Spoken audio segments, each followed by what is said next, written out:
परद्रव्यापहरण त्यागो अस्तेयम. इतरांच्या वस्तूंमध्ये दखल घेणे हाच अस्तेय आहे.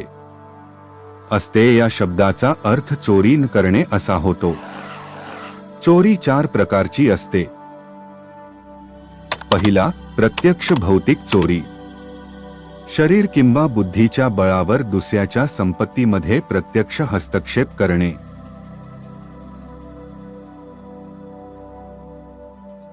दुसरा, प्रत्यक्ष मानसिक चोरी. मनातच इतरांच्या संपत्तीवर ताबा मिळवायचा विचार करणे. उदाहरणार्थ, शिक्षा होईल या भीतीने किंवा बदनामी होईल या भीतीने. कोणी चोरी करत नसेल तरी मनात मात्र चोरीचे विचार करत असेल तर हे देखील अस्तेयाचे उल्लंघन आहे.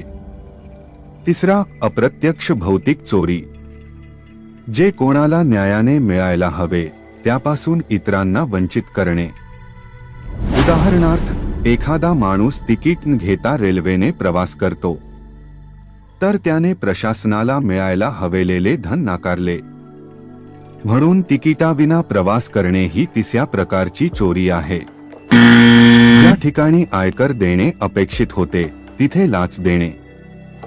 इथे लाचमुळे प्रशासन कायदेशीर करापासून वंचित राहते म्हणून हे देखील तिसऱ्या प्रकारची चोरी आहे.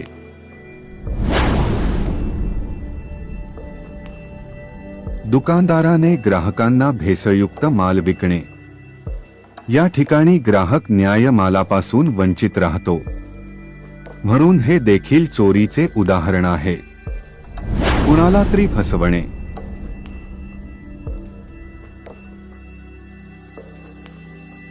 चौथा, अप्रत्यक्ष मानसिक चोरी.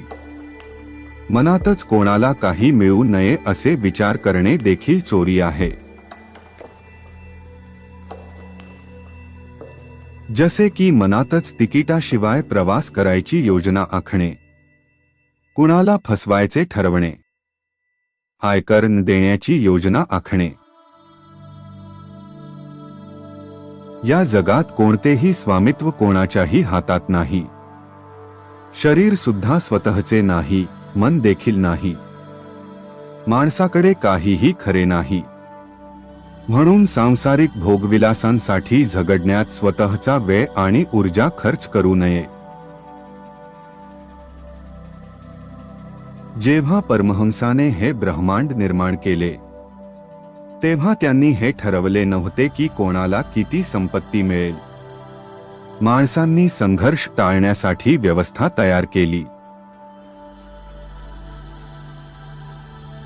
तो आपल्या गरजांनुसार नवीन व्यवस्था करतो. कुठलीही व्यवस्था असो, माणसाने त्याला स्वीकारून जीवन जगावे लागते. कधी कधी लोक स्वार्थासाठी व्यवस्थेच्या विरोधात वागतात. त्यामुळे ते जास्तीत जास्त मिळवायचा प्रयत्न करतात, जरी त्यांना त्याची गरज नसली तरी. ते चोरी करतात, कधी कधी दरोडाही टाकतात आणि हळूहळू असभ्य बनत जातात. ते नैतिकदृष्ट्या अधःपतन होतात. स्वयंवर संयमाचा अभाव निर्माण होतो. माणसाकडे जे काही आहे तो त्याचा वापर करतो, पण तो त्याच्या साधनेचा विषय नसतो. पण जेव्हा तो इतरांच्या वस्तू मिळवण्याचा प्रयत्न करतो तेव्हा त्याचे सत्याच गोष्टीवर विचार सुरू राहतात. ती गोष्ट त्याच्या मनाचा विषय बनते. बुद्धी जड बनते, मन कुंठित होते. म्हणून अस्तेय पाळणे आवश्यक आहे. ते मनाला कुंठित होण्यापासून वाचवते, प्रगतीसाठी मनाला संधी देते. पण सत्याचे पालन केल्याशिवाय अस्तेय शक्य नाही. सत्य आणि अस्तेय एकमेकांशी नाते जोडलेले आहे. उदाहरणार्थ, पोलिसांनी चोराला पकडले.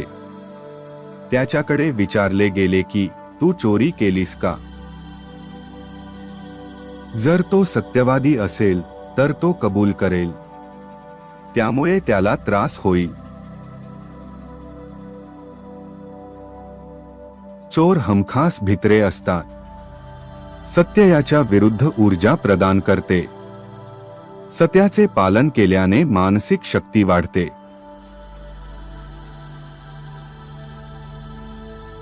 मानसिक शक्तीने तेज निर्माण होते.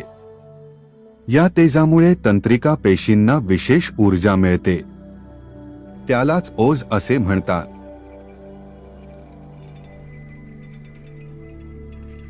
जो ओज प्राप्त करतो तो कधीही खोटारडा होऊ शकत नाही. काही लोक इतरांच्या वस्तू पाहून त्यात चोरी करण्याची इच्छा बाळगतात. अशा परिस्थितीत मन आधीच चोरी करते. ही स्थिती मानसिक सत्याशी जोडलेली नसते. अंदरून एक व्यक्ती आणि बाहेरून दुसरी, त्यामुळे त्याचे व्यक्तिमत्व दुहेरी बनते. बाहेरून तो साधू दिसेल, पण आतून तो चोर असेल. या द्वंद्वामुळे मानसिक लहरींमध्ये वक्रता निर्माण होते. मानसिक ताकद हळूहळू कमी होते. तो ना मनुष्य राहतो ना प्राणी, तर एक भयभीत, मानसिकदृष्ट्या कमकुवत अपराधी बनतो.